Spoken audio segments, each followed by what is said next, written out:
I'm Caleb and I need a fish tank stand. Let me show you how you can make this too. I've been experimenting with bringing metal into my builds, and I want to experiment more with the direction I took in this project.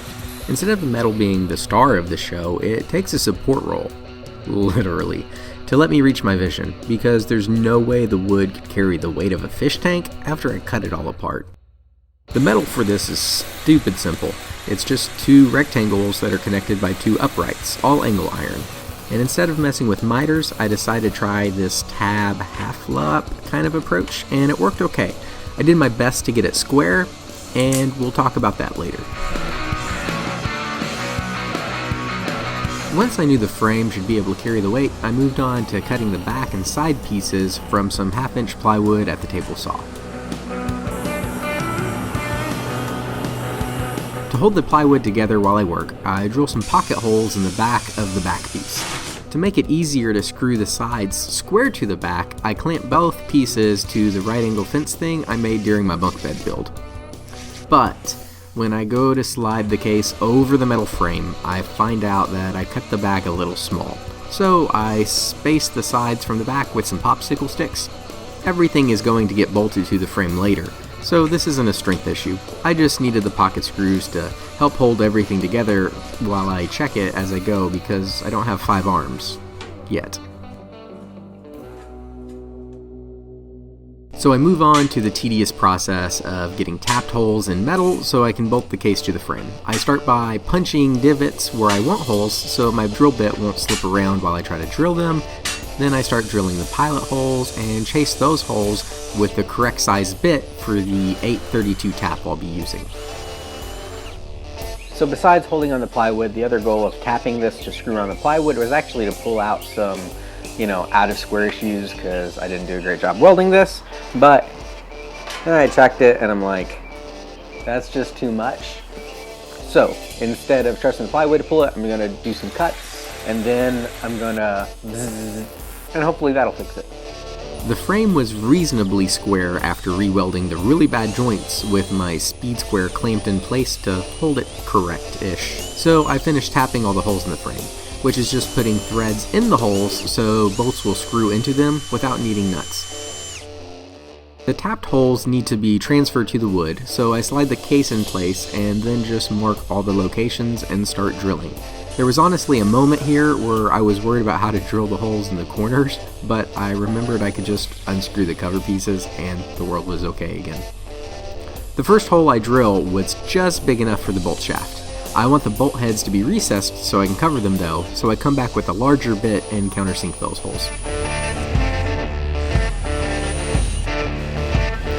Then I just bolt the sides to the frame. Some of the bolt locations went through the pocket holes, but those are just extra now anyway. Now that the frame has some more rigidity, I do a few more strength checks before moving. It'd be a waste for this to not have a storage compartment, so I mark out some pieces in place and off camera cut them down and add pocket holes. Some of these pieces will run into the upright part of the frame, so I notch them out at the bandsaw, I could have used the jigsaw, to fit around the angle iron. During this project, Bessie sent me some right angle clamps to try, and I've got to say, using these is a lot quicker than setting up my big fence jig for screwing pieces together square. From this shot, you can better see what I meant about having to notch around the angle iron.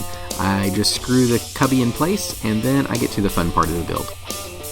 The first thing I did was null my Lego, so it would be easier to grab the pieces I needed. Then I laid out the plates to get an idea of how much surface area I had to work with.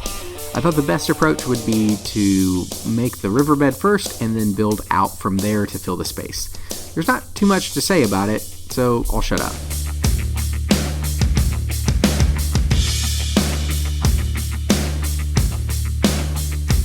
I think I've got this thing all finished where I like it. I wanted the terrain to have some elevation so it'd be terrain-like, which is really cool, but on the back side, it kind of made a giant mess. So after I finished it, I took some time and tried to level off some places so that way I can build supports that'll have contact spread around instead of just that weird hodgepodge. So, time for that.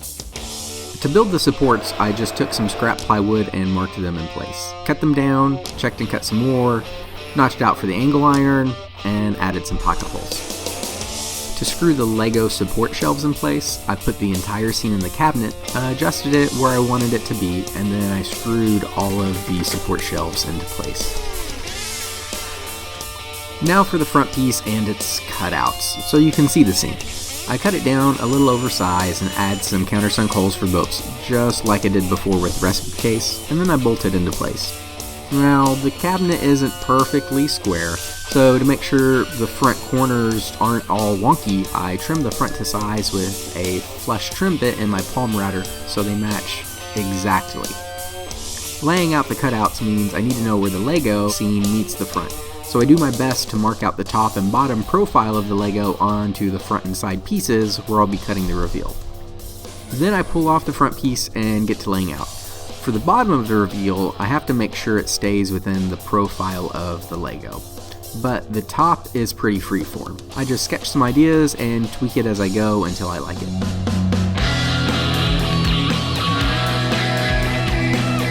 I cut everything out with my jigsaw, drilling some relief holes as needed, and then repeat everything on the sides once I'm done.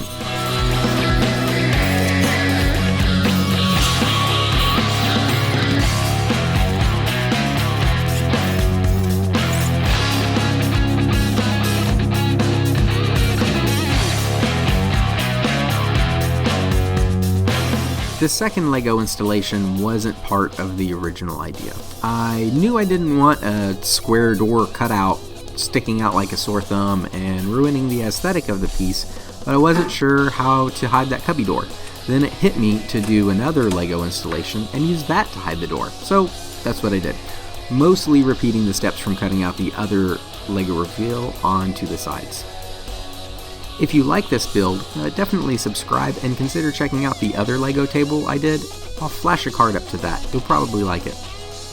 This installation is just a panel and not a whole scene like the other one, so I needed a different way of securing it in place.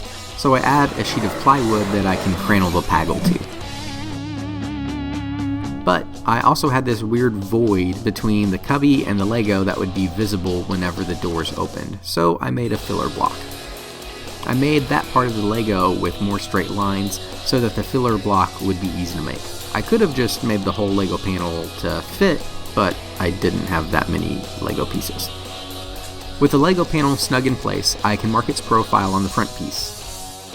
I screw it into place and then get to marking. I can't reach all of it, so I just mark where I can, and then when I take the front off, I line the panel up and mark out where I couldn't reach.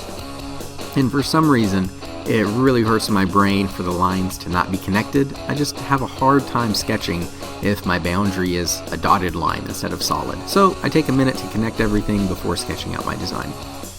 It seems easiest to start this by just cutting both pieces in half, so that's what I did. And since I've already proved that this can all be done with a drill and jigsaw, I go to the bandsaw to speed the process up this time.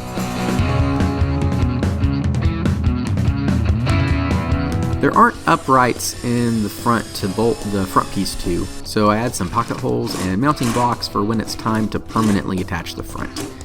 I bolt the front on and chamfer the reveal to get more depth to the edges. I use a 45-degree chamfer bit with a bearing for this. And yes, I did say chamfer and chamfer. So whichever way you like to say it, now you can comment that I said it wrong. You're welcome. The bit doesn't get into the corners well at all though, and I don't like the rounded look of the chamfer, so I broke out my sanding pad and tried to sharpen the corners. That really wasn't working well though, so I switched to my chisel and that worked like a charm. Now, for one of my least favorite parts. I come back with spackle and fill all of my screw holes and cover any exposed plywood edges.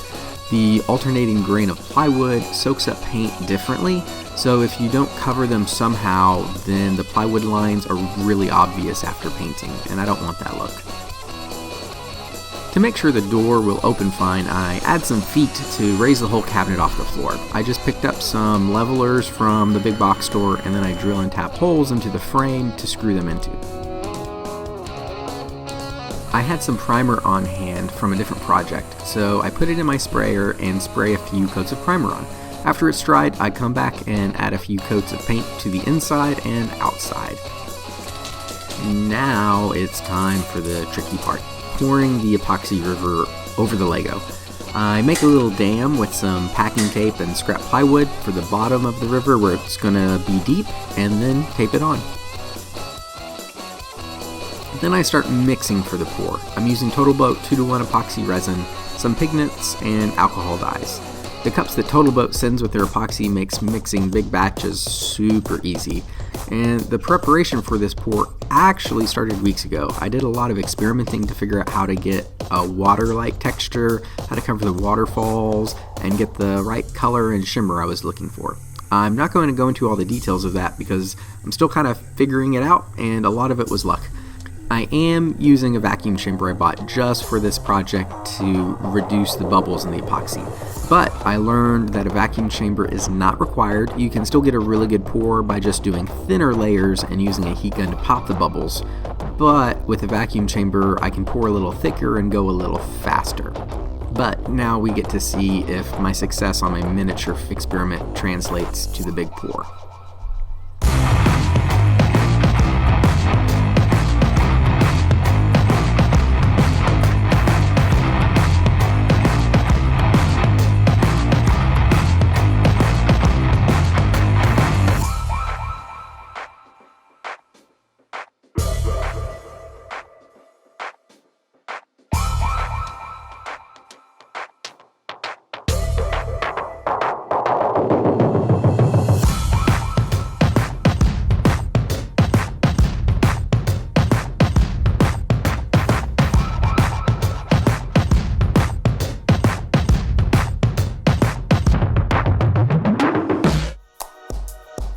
Well, it worked pretty well. Not much of the Total Boat epoxy seeped through the cracks, which is good, and the whole Lego scene only warped a little bit. The toughest spot was the corner I dammed up. It wasn't smooth at all because of the texture of the packing tape and the bubbles under it, so off camera I cleaned it up and did a skim coat of epoxy to make it smooth. It's almost time to put in the Lego installations, so I remove the front and remember I haven't installed the LEDs yet. So I drill a hole for the power cable that'll be hidden behind the waterfall, and then add the LED tape. It's pretty sticky, but I always add a few drops of CA glue here and there just as a little insurance.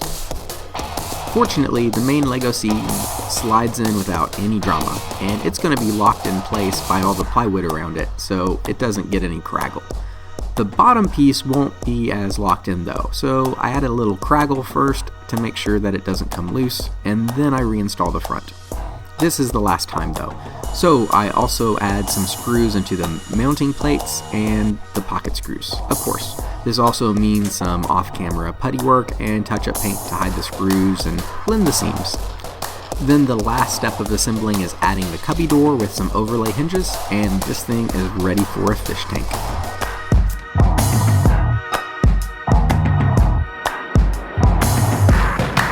Thanks for watching. I hope you were inspired to make something, learn something, or were at least entertained. Please like, subscribe, and let me know what you're building or want to build. And until next time, make time to make something.